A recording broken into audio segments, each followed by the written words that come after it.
Hello, I'm Inday, Espina-Varona. You're watching Rappler Talk. Over the past 3 days, the Senate Committee on Public Order and Dangerous Drugs has heard hearings about the massacre in Pamplona that killed 9 people, including Negros Oriental Governor Roel Degamo. We know that these hearings aren't just about the Degamo killing. The senators have said that they want to craft laws that will prevent similar heinous crimes and bring back peace to Negros Oriental and other parts of the country. So we've had, 60 victims, survivors, and families of the slain. We have Boying Remulla, Justice Secretary, a whole slew of Philippine National Police officers. We've heard thundering voices of the senators. We've had condemnations about the fact of impunity in our country. But we're going to have to ask with us today somebody who knows about impunity in Negros Occidental. Bishop Gerardo Alminaza handles the San Carlos Diocese. This sprawls across the Occidental and Oriental sides of Negros, the island that is the fourth largest in our country. He has seen bloodshed and brutality up close and personal. So we'll be asking him today about certain items that were discussed in the hearings and, more importantly, the solutions, the possible solutions raised by our good senators and our good executive officials. Bishop, good day. Thank you for your time. Good day, Inday, and good day to your televiewers. Okay. Diretso na tayo. Yes. Pinag-usapan ang patayan sa Negros. Alam natin matagal na ang patayan sa Yes. Negros, Bishop. Medyo may 60 to actually 23 cases ito ng DOJ. Ano sa tingin mo, may kailangan pa bang madiscuss ang mga senador na hindi pa nila nahahalungkat? First of all, I'm grateful that they're starting to talk about the killings and that they have accepted there is a culture of impunity. But yun lang, my desire is that it will not just be selective, na sana marami pa ring namatay in the past na hindi lang politicians, hindi lang yung suspected na drug addicts na nanlaban daw, but even yung mga na-red tag na ating mga BEC leaders, yung ating mga tinatawag natin mga abogado na tumutulong talaga sa amin sa mga legal cases against human rights violations. At saka even those yung mga farmers, hacienda sugar workers na they were just trying to survive, especially during the Chimpo Muerte na nag-result sila ng halimbawa ng land occupancy, tapos we have daw sa Gaynine until now unresolved. Meron tayong mga killings ng mga pastoral workers natin like si Dr. Sanselan, Mary Rose sa Gihulngan until now. Kahit mga high profile before, we have Marton Cui. Wala ring solusyon. So sana magiging inclusive ang investigation at ang justice sana para sa lahat, lalo na yung mga walang boses. Sinabi ni former National Police Chief and now Senator Bato de la Rosa, magsalita raw ang mga tao. And yet, I think most of those who were killed were precisely killed for speaking out. No? Yes. Just a few, Bishop, mga 2 or 3, those you knew intimately. I think the doctor from Yulngan, Yes. some lawyers. Why were they targeted? There seemed to be no rhyme or reason. Itong 2 waves of attacks. This was 2017 and then a 2019 to Yes. 2020. Saan nanggaling ito, Bishop? I think our problem in Negros is always related to land, and really the inequality is glaring. There are so many ways that people tend to already parang na-master na in order to circumvent the law. So we have cases, halimbawa, ng land dispute na yung mga CLOA na halimbawa ng mga agrarian reform beneficiaries for almost 20 or more than 20 years na hanggang ngayon hindi pa rin nila na posisyon. So, nagkaroon ng, well, some people are disillusioned, so some decided to go underground. Now, but then the solution oftentimes that is offered is more militarization. Hindi naman yun ang root cause ng problem. So, halimbawa, pasurenderin mo sila and then you have the, so nangyari, daming nagpirma na mag-surrender. Pero yung root causes na no land to tillers, no decent wages and dignity of work, halimbawa, walang regard for human rights, paano yung magkaroon ng peace? Paano talaga magkaroon ng ng lasting peace na tinatawag natin? So yung mga nare-red tag so far, ito yung mga they were very bold in ang bawa yung si Sara Alvarez came to my mind. Sara kasi is always giving us the documentation. Nakikip track niya yung mga napapatay. At hindi lang yung mga common na crimes, but yung lalo ng targeted yung mga dahil mga activists nag-iingay, nagde-demand for justice. So, I'm sure it is like the refusal of those in power to let go and face the reality. There is inequality, there is injustice. And because of that, there's violence. Parang maraming nagulat na, the former general, Bato, now senator, of course, was talking about human rights yesterday. And of course, Boying Remulla, the Justice Secretary, was talking about a solution to this impasse, he called it an impasse, was to throw the anti-terror law at Arnie Teves. Ano yung repercussions itong paggamit ng anti-terror law sa ganitong paraan? Yes, that's precisely what we have been opposing the anti-terror law kasi it can be used in a way by those in power, no? And to suit their particular purposes. Ang problemado nito kasi parang lumawak, hindi malabo na yung definition ng terrorist. At saka yun na nga ang pinapaglaban din natin and I'm really supporting this. Kasi an activist cannot be labeled terrorist. Like si Frank Fernandez, of course, we know he is a former priest. He went underground, but he is an NDF consultant sa peace process. He could have been a very good instrument to really settle differences and really go to the root causes of the problem. But yung with the anti-terror law, nakabinbin palagi yan eh, magaganahan ka ng label ka na terrorist ka. Anything they can do. Meron bang mga suspension yata ng mga rights na kaagad, no? So yun, may mga pari tayo na red tag. Tapos na-freeze yung kanilang ang mga sabang accounts, mga religious communities. So yun, ako personally, this will open to more human rights violations. And that, again, silence kills. The more people will be silenced not to speak out.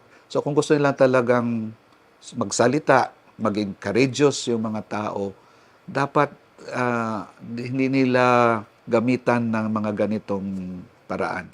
And you think the careless use of a draconian measure like the anti-terror law will just lead to other people being scared And being quiet. being quiet, And for so long in Negros Oriental, that's the problem. Kasi parang when somebody kills, there's just the silence. It's like they seem to know, but no one would dare to speak. And the killings are in broad daylight, right there in the school, in the marketplace, right there in their homes. And people are just quiet.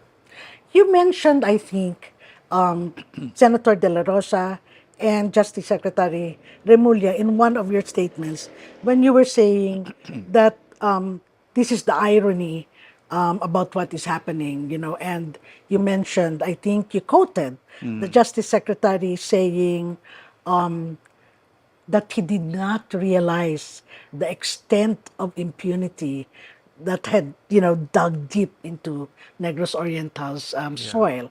Ano yung tingin mo dito sa sinabi niya? Mixed feelings ako doon. Part of me is happy that finally he's able to say it and name it, but very sad that it's only now. Marami nang namatay, marami nang na-orphan, na-widow, at walang nangyari sa kanila.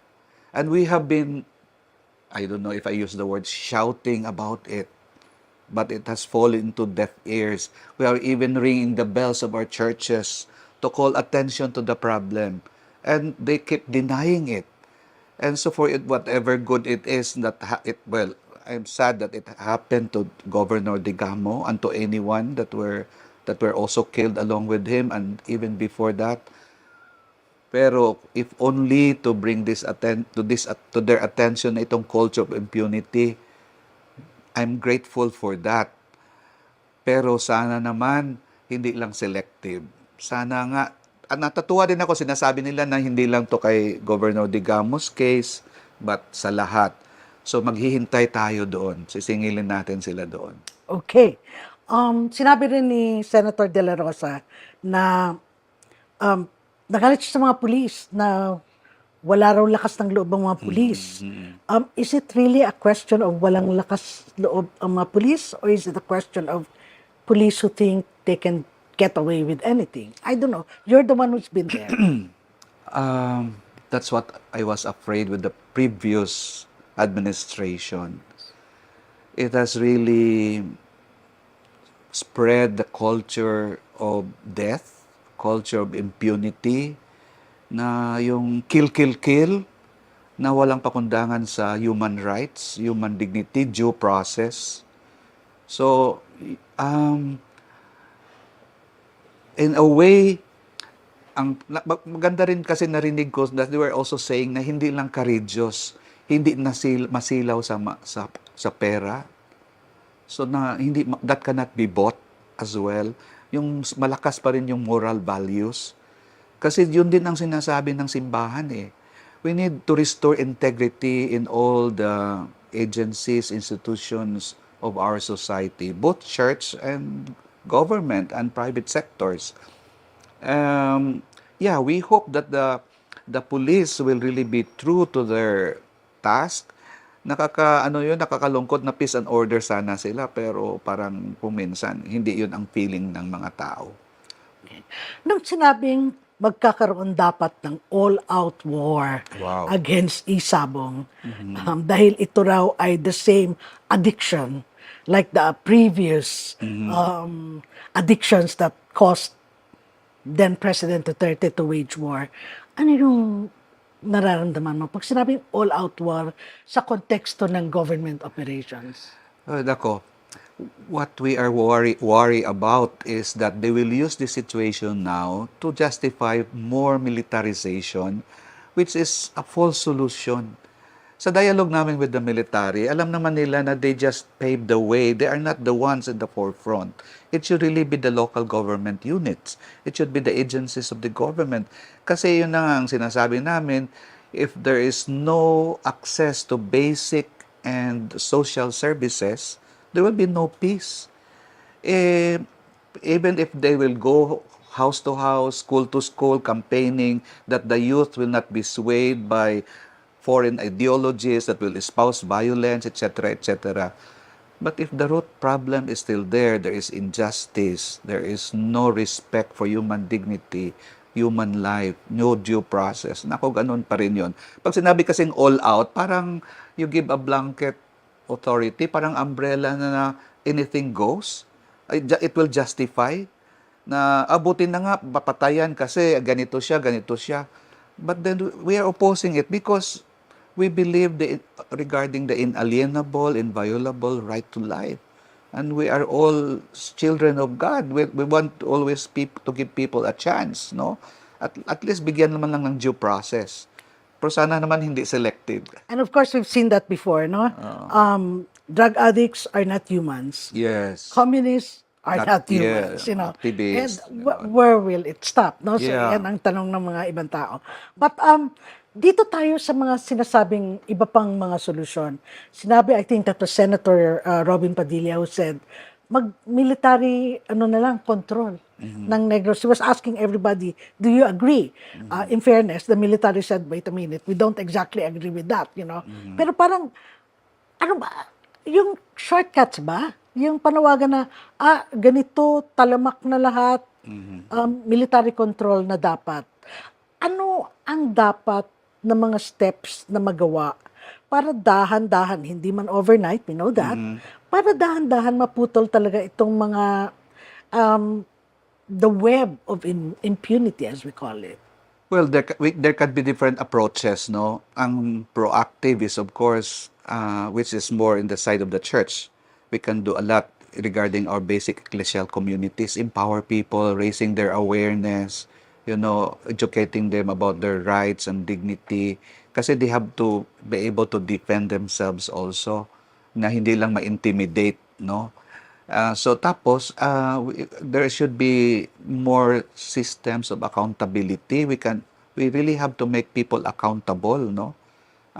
Pag may nagawang mali, dapat sana may consequence din, matututo sila, hindi lang yung justice system natin na dapat sana impartial talaga, no? Pero yun, that is something that we need to work out pa rin. But ang education, kasi ang actually, nasa entrenched na talaga sa system natin na parang walang level playing field, na parang kahit saan ka tumingin, parang dihado ka na kaagad. Kasi halimbawa, who gets elected? Tapos parang who are in power? Sila din yung may pera, sila din yung dapat nagiging business na. At halimbawa, if you want to, we expect sana there will be a law on anti-dynasty, a political dynasty. But until now, it's not there. And ang election sa cheating natin has become so finished na, so perfected na naku, they can get away with it. So parang may chance bang true democracy? Parang gano'n yung minsan, no? Pero tayo kasi, ako as a Catholic, as a Christian, we'd never lose hope. So ako naman, we really invest on people, on the young, on formation, na sana ang education natin is mag-develop ng critical thinking, that people would be so empowered that they can put up with anyone who would try to violate our rights, our dignity, no? Sana ganun, no? And that we should hold hands together talaga na sa tama nung yung ecosystem of good, true, and beautiful. Huwag nating hayaan na manakaw sa atin sana yan, no? Parang this past month or so, parang syempre ang bigat-bigat ng puso ng mga taga Negros Oriental kasi nga naman Yeah. ang probinsya nila nasa sa spotlight in the worst possible way, you know. Yeah. Anong mensahe mo sa kanila, Bishop? We're winding down now, pero Oo. anong mensahe mo sa kanila? Anong message of hope do you want to tell them? Kag unsa man paano sila mag-resist kining infrastructure man sang injustice, no, that has eventually led to a big person being cut down in the person of course, Ruel Decamo. May sinasabi tayong blessing in disguise, no? Maari, at sinasabi nito ng asawa ni Governor Digamo, na maging makabuluhan yung death ni Governor kung it will awaken the people, wake us all up to the reality. Na sana in this parang panahon na parang lumabas yung parang tinatago natin, masakit man aminin, pero dapat harapin na talaga. For any true healing to happen, we have to face the painful truth and the sad realities, no? The realities of injustice, of impunity, halimbawa.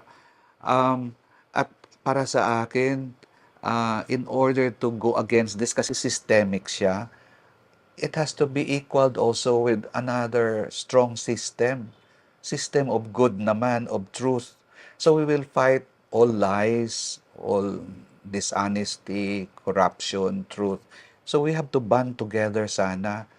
Tayong may mga, kasi what will bind us together is our desire for good, for what is true, for what is beautiful, no? Um, we are created by God naman na maganda, mabuti. Eh kung napasama tayo, it's not because innate natin yan. There are just those who really go against. So, hayaan ba natin silang mag-iiral sa ating society? So, I hope ngayon, there are now, for different motives siguro, maaari namang iba nagpapapugi points, nag-grandstanding, ganon-ganon, propaganda. But there are those who are well-meaning talaga na sana we will reach out regardless of ethnic origin, region, kasi dapat walang regionalism na dito, religion, or ano pang mga gender bias natin.